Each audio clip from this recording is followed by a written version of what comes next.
গিন্নি, জমিদার বাবু তো কাজে যেতে বারণ করেছে। যা বর্ষা চলছে, এখন আর কোনো কাজ কাম হবে না। তো এখন আমি সংসার কিভাবে চালাবো বলো তুমি? কেন জমিদার মশাই এমন কেন বলল? কি করে চলবে? তুমি তো চাষাবাদও করো না, আমাদের জমিটা ওইভাবে পড়েই আছে। কি করবে দেখো, আমার আর কিছু ভালো লাগে না।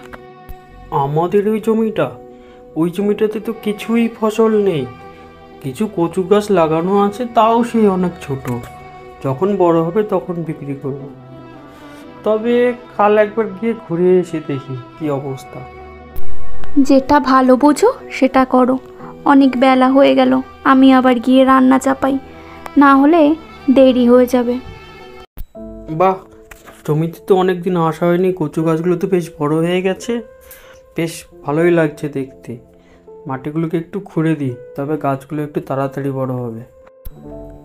রঘু যখন গাছগুলোর গোড়ায় মাটি খুঁড়ছিল, তখন রঘুর এক প্রতিবেশী এসে রঘুকে ব্যঙ্গ করে বলতে থাকে, আরে রঘু, তুই এত সুন্দর জমিতে এত ফসল থাকতে তুই কিনা শেষে কচু বুনলি?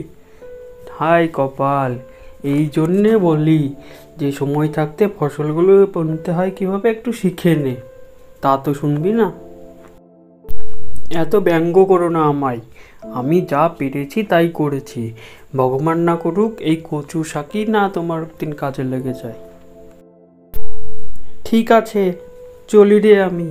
অনেক দেরি হয়ে গেল। তুই কেমন কচু বুনেছিস? কচুগুলো একটু বড় হলে আমাকে ফিতে দিয়ে আসিস।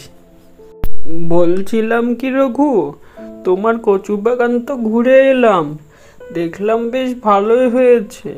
তবে একটু গাছের গোড়ায় গোবর সার দিও, কচুগুলো বেশ বড় হবে।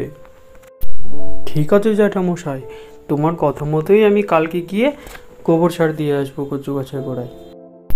বেশ কিছুদিন পরে বর্ষা নামলো। গ্রামে গঞ্জে একটানা বৃষ্টি পড়তে লাগলো।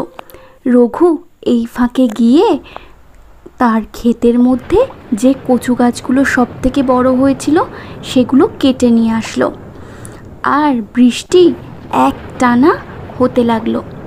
এক সময় গ্রামে পুরো জল জমে গেল।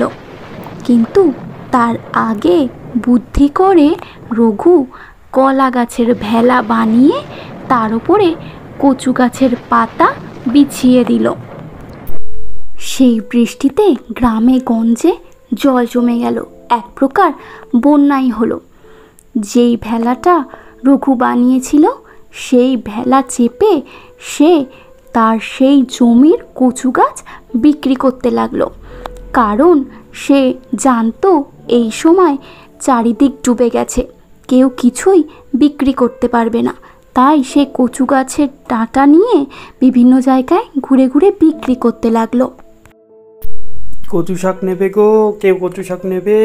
খুব কম দামে দিয়ে দেবো। আর আমাদের এখানে রান্নারও ব্যবস্থা আছে। তোমরা যদি কেউ না খেয়ে থেকেও তো আমাকে বলো, আমি আমার সাধ্য মতন তোমাদের খেতে দেবো। বাহ রঘু, তুই তো খুব ভালো কাজ করছিস এই দুর্দিনে মানুষের পাশে থেকে। দে আমাকে এক ঝুড়ি কচু শাক দে, আমি কিন্তু পরে টাকা দেবো।